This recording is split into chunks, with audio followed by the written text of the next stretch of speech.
Þetta er verkefni 7 í C-hlutanum.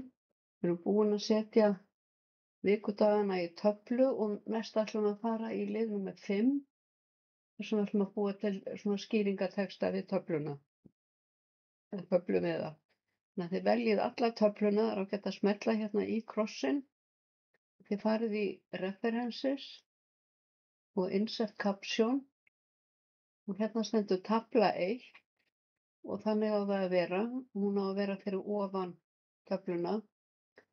Ef þið fáið upp table hérna, þá þurfið þið að, og það er ekki í listanum hjá ykkur orðið tafla, þá þurfið þið að fara í New Label og skrifa tafla. Bara tafla, ekki tafla 1, heldur bara tafla því að Word uppfærir töflu númerin sjálfkrafa.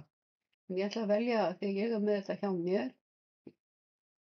þá ætla ég að velja tafla og þá að vera töflur eru merktar fyrir ofan töflur en myndir fyrir neðan myndir. Þannig að við ætlum að hafa þetta svona og segja OK.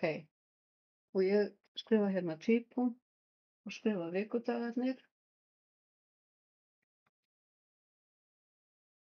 Nú er svolítið langt bil hérna frá textanum að töflunni. Þannig að ég ætla að breyta stílnum Caption. Þannig að ég fer hérna á Homeflipa og fer í örina niður hér. Og ég fæ Caption hérna valið, fer hér og fer í Modify. Það eru 9 punktar letri, það er allt í góðu lagi, en ég fer hérna í Format og Paragraf og sjálfgefið hjá Microsoft eru 10 punktar á eftir, þannig að ég ætla að velja 3 punkta á eftir og 3 punkta á undan og OK, og OK. Þá er þetta svona, þannig verður það þá í þessu skjali.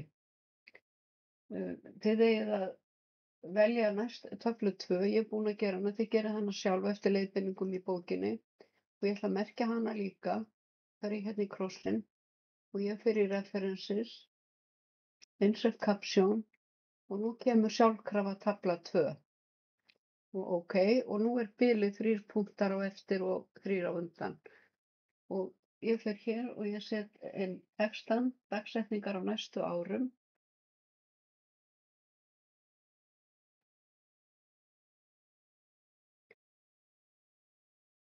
Og þá er ég búin að merkja töflurnar og síðan ætlum við að kalla fram töflu yfirlit.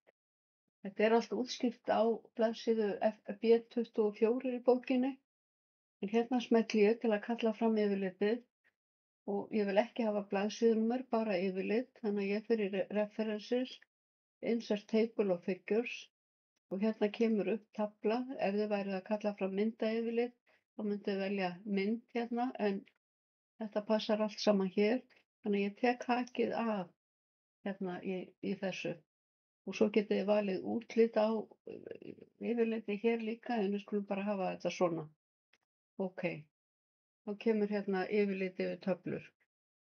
Ef ég hef gert einhverja ásláttarvillu í textanum, þegar ég var að merkja töflurnar, þá get ég breytt í og uppfært töflu yfirlitið með því að smella bara annarkvort íta á F9 á lyklaborðinu eða íta hægri mús og Update Field.